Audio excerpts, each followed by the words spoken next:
स्वागत है आपका देश दुनिया की सबसे बड़ी खबरों में। तो आज के सबसे पहले हम जान लेते हैं कुछ हाइलाइट्स। बिहार चुनाव में कांग्रेस ने डुबो दी तेजस्वी यादव की लुटिया, स्ट्राइक रेट भी रहा कम। जानेंगे इस खबर को विस्तार से इस वीडियो के अंदर। साथ ही हम आपको बताएंगे मोदी के काम पर भरोसा तो तेजस्वी के यादव पर भरोसा क्यों नहीं, क्यों हार हुई तेजस्वी यादव की। जानेंगे इस खबर को विस्तार से इस वीडियो के अंदर। साथ ही हम आपको बताएंगे महागठबंधन को नुकसान पहुंचाने के आरोप में ओवैसी क्या बोले, तो जानेंगे इस खबर को विस्तार से। और साथ ही हम आपको बताएंगे अपने आप को हनुमान कहने वाले चिराग पासवान कैसे बन गए विभीषण। जानेंगे इस खबर को भी विस्तार से इस वीडियो के अंदर। साथ में आपको अंत में बताएंगे शेयर मार्केट से जुड़ी सबसे बड़ी खबर निकल के आ रही है, सोना चांदी हो चुका है फीका। जानेंगे तमाम चीजों को विस्तार से इस वीडियो के अंदर। तो सबसे पहले हम बात कर लेते हैं एक बहुत ही बड़े राजनीतिक पार्टी, जी हाँ, लोक जनशक्ति पार्टी, जिसके बारे में आप सभी लोग को पता होगा कि किस प्रकार उन्हें जो है मौसम का जो है समाचार कहा जाता था, मौसम विज्ञानी कहा जाता था, क्योंकि वो जान जाते थे हवा किसके रुख में है। जी हम बात कर रहे हैं रामविलास पासवान के, लेकिन उनकी पार्टी इस समय उनके सुपुत्र के हाथों चिराग पासवान के, और जिन्होंने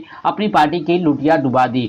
बात करें नीतीश कुमार को बीजेपी का छोटा भाई बनाने वाले चिराग का क्या होगा भविष्य। बिहार विधानसभा चुनाव परिणाम में एक बार फिर से एनडीए को सरकार बनी।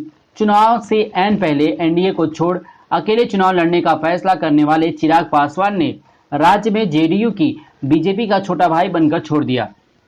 चिराग की पार्टी एलजेपी तो केवल एक ही सीट जीत पाई, लेकिन उसने 34 सीटों पर वोट काटकर जेडीयू को हरवा दिया।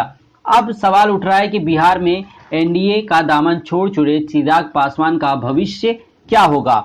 जी हां, बिहार में क्या होगा भविष्य, इसको लेकर कई अटकलें लगाई जा रही हैं। राज्य विधानसभा चुनाव में एलजेपी को 5.5% से ज्यादा वोट मिले और उसे बेगूसराय जिले के माटीहानी सीट का एकमात्र विजय मिला। यहां से राजकुमार सिंह ने जेडीयू के बाहुबली को जो है हराया। लेकिन बात है भविष्य के चिराग पासवान की, जहां उनके पिता हमेशा से ही सत्ता में काबिज रहते थे केंद्रीय मंत्री बनकर, लेकिन चिराग पासवान के जो है उल्टे फैसले की वजह से जो है उनकी पार्टी पर काफी इसका प्रभाव देखने को मिला।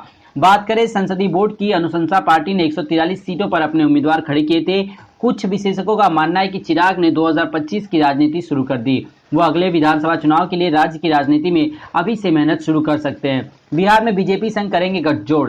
चुनाव में एलजेपी पर आरोप लगा कि वह बीजेपी के साथ जेडीयू के खिलाफ मैदान में उतरे हैं। हालांकि बीजेपी ने इन आरोपों को सिरे से खारिज कर दिया, लेकिन हकीकत यह भी है कि एलजेपी के कारण ही बीजेपी राज्य में दूसरी सबसे बड़ी पार्टी बनी है और जेडीयू छोटा भाई बन गया। बीजेपी को 74 जबकि जेडीयू को 43 सीट पर जीत मिली। ऐसे में विशेषज्ञ इस बात से इनकार नहीं कर रहे हैं कि आने वाले समय में चिराग राज्य में एक बार फिर से बीजेपी संग गठजोड़ कर सकते हैं। पर क्या जेडीयू इसके लिए तैयार होगी, इस पर विशेषज्ञों का कहना है कि फिलहाल इस बात की संभावना नहीं है, लेकिन राजनीति में कुछ भी असंभव नहीं होता।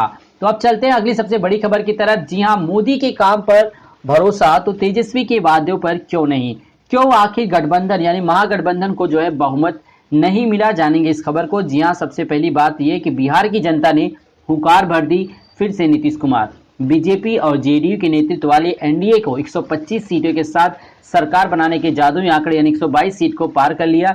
लेकिन सवाल उठता है कि आखिर तेजस्वी यादव तमाम लुभावने वादों के बाद भी बिहार की जनता को साथ लाने में क्यों और कैसे चूक गए। सवाल यह भी है कि बिहारी मतदाताओं ने नीतीश से नाराजगी के बावजूद एनडीए को जीत दिला दी, तो क्या इसे मोदी पर अटूट विश्वास का परिणाम माना जाए। इन महत्वपूर्ण सवालों को जवाब ढूंढते हुए नजर आएंगे। प्रधानमंत्री नरेंद्र मोदी ने बिहार में 12 रैलियां की और इन सभी रैलियों में उन्होंने केंद्र सरकार के कामकाज का जिक्र किया। उन्होंने बिहार की जनता को बार बार बताया कि केंद्र की तरफ से दिए गए पैकेज से उनके राज्य को क्या क्या लाभ हुआ। इसमें कोई संदेह नहीं कि पीएम मोदी केंद्रीय योजनाओं के जरिए पिछले कुछ सालों से देश भर के गरीबों और तमाम वंचित वर्गों के दिलों में जगह बना ली और बिहार समेत पूरे देश में एक नया मतदाता वर्ग तैयार हो गया। मतदाताओं के इस वर्ग ने वक्त वक्त पर मोदी पर अपना विश्वास जताया और बिहार चुनाव जो है इसी का एक बहुत बड़ा परिणाम है। तेजस्वी ने भी किए थे बड़े बड़े वादे। अब बात आरजेडी नेता और विपक्षी महागठबंधन की तरफ से बिहार के मुख्यमंत्री कैंडिडेट तेजस्वी यादव की। वो पहली बार पिता लालू प्रसाद यादव की अनुपस्थिति में पूरी तरह से अपने दम पर बिहार का विधानसभा चुनाव लड़े। उन्होंने सबसे ज्यादा 250 रैलियां की। उन्होंने घोषणा पत्र में 10 लाख नौकरियां लेकर किसान कर्ज माफी, संविदा प्रथा का अंत, समान काम के लिए समान वेतन जैसे कई लुभावने वादे किए। इसका नतीजा यह हुआ कि आरजेडी इस चुनाव में सबसे ज्यादा वोट प्रतिशत के साथ सबसे बड़ी पार्टी बनकर उभरी। तो क्या इसे तेजस्वी की सफलता मान ली जाए? इसका जवाब ढूंढने से पहले जान लें कि प्रधानमंत्री नरेंद्र मोदी ने किन पहलों में उनके लिए गरीब वंचितों का एक विशेष मतदाता वर्ग खड़ा कर दिया। 2014 में केंद्र की सत्ता पर आरूढ़ होते ही मोदी सरकार ने करोड़ों गरीबों के जनधन खाते खुलवाए, सरकारी योजनाओं के लाभार्थियों को बैंक से जुड़वाया और सीधे उनके खाते में पैसे ट्रांसफर करवाने की व्यवस्था की। पीएम गरीब कल्याण योजना के तहत उन्होंने कोविड-19 महामारी में बिहार को 17,000 करोड़ रुपए का पैकेज दिया और छठ पूजा तक गरीबी रेखा के ऊपर यानी एपीएल और नीचे बीपीएल दोनों वर्गों के परिवारों को मुफ्त अनाज देने की घोषणा की।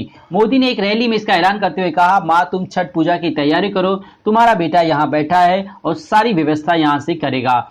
इन तमाम लुभावने वादों की वजह से शायद आज जो है बीजेपी एक बार फिर से सत्ता में काबिज हो चुकी, तो कहीं ना कहीं तेजस्वी प्रसाद यादव को नुकसान उठाना पड़ा।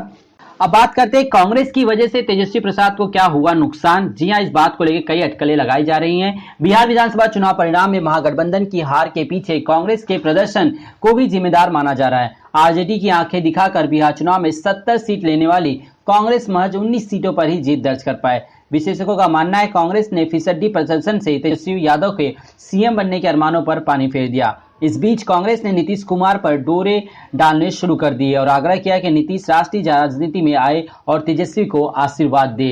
कांग्रेस के कारण महागठबंधन को मात आरजेडी के तनातनी करके 70 सीट पर चुनाव लड़ने वाली कांग्रेस के दिग्गज नेताओं अखिलेश सिंह और सदानंद सिंह पर पैसे लेकर टिकट बांटने के आरोप लगे।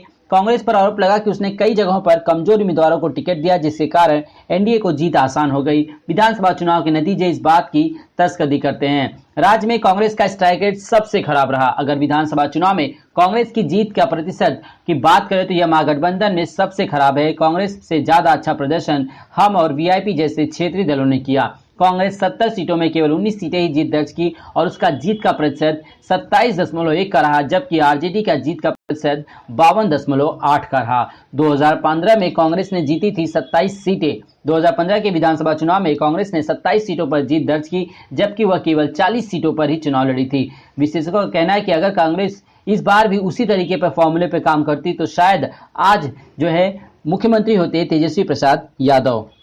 अगली सबसे बड़ी खबर आ रही, महागठबंधन को नुकसान पहुंचाने के आरोप झेल रहे हैं ओवैसी। बिहार में एनडीए गठबंधन की जीत के बाद विपक्षी दलों में आरोप प्रत्यारोप का दौर शुरू हो गया। कांग्रेस नेता दिग्विजय सिंह ने असदुद्दीन ओवैसी पर निशाना साधते हुए कहा, उनकी पार्टी एमआईआई के बीजेपी के अंदरूनी तौर पर मदद करने का आरोप लगाया। वहीं दिग्विजय सिंह के इस ट्वीट पर ओवैसी ने पलटवार किया। उन्होंने कहा कि अगर कोई कहता है कि तुम क्यों लड़े तो मैं कहता हूं कि मैं लड़ूंगा। क्या मुझे पूछना पड़ेगा कि चुनाव लड़ने के लिए किसी से? वोटर सुप्रीम है, वोटर किसी के होस्टेज नहीं। असदुद्दीन ओवैसी ने एक न्यूज चैनल से बातचीत में कांग्रेस पार्टी पर बिना नाम लिए जमकर निशाना साधा। उन्होंने कहा कि गुजरात में क्या हुआ, कर्नाटक में हम नहीं लड़े, नतीजे क्या है। अगर कोई ये सोचता है कि सीमांचल का वोटर किसी का गुलाम है तो ये उनकी सबसे बड़ी भूल है। उनके जेहन में जालों को साफ कर दिया जाए। वोटर सुप्रीम है, वोटर किसी के होस्टेज नहीं है। जो किसी को पसंद करेगा उसको वोट देगा। बात कर लेते एक बार फिर से शेयर मार्केट के बारे में। कोरोना वैक्सीन के आने की वजह से जो है फीकी पड़ी है सोना चांदी की चमक। अमेरिका में फिर से कोरोना के मामले में बढ़ने लगे, जिसके कारण कैलिफोर्निया समेत कई राज्यों में प्रतिबंध कड़े किए गए। पिछले दिनों अमेरिकी फेडरल रिजर्व ने सरकार के दूसरे राहत पैकेज की मांग की थी। उम्मीद है कि जो बाइडेन व्हाइट हाउस में प्रवेश करते ही अमेरिकी इकोनॉमी को बूस्ट देने के लिए नया स्टिमुलेशन की घोषणा करेंगे। इसके अलावा जापान के प्रधानमंत्री ने भी अपने कैबिनेट को नए स्टिमुलस तैयार किए। हालांकि इन खबरों पर फाइजर की तरफ से कोरोना वैक्सीन की घोषणा का असर ज्यादा है और चांदी इस समय गिरावट के साथ ट्रेंड कर रही है। आज चांदी 44 रुपए की गिरावट के साथ 63,000 रुपए प्रति किलोग्राम के स्तर पर खुली। मंगलवार को 4 दिसंबर को डिलीवरी वाला चांदी 63,044 रुपए प्रति किलोग्राम के स्तर पर बंद हुआ। तो वही एमसीएक्स पर सुबह 10:25 पर डिलीवरी वाला चांदी 246 रुपए गिरावट के साथ 62,798 रुपए के स्तर पर ट्रेड कर रहा है। अभी तक इसमें 1189 का जो है कारोबार हो चुका है। 5 मार्च 2021 की डिलीवरी वाली चांदी की जो है इस समय 169 रुपए की गिरावट के साथ 63,530 के स्तर पर ट्रेड कर रही है। तो मंगलवार को 64,699 के स्तर पर बंद हुई थी। आज सुबह 256 रुपए की गिरावट के साथ 64,443 रुपए प्रति किलोग्राम के स्तर पर खुली और अभी तक इसमें 12 लॉट का कारोबार हुआ।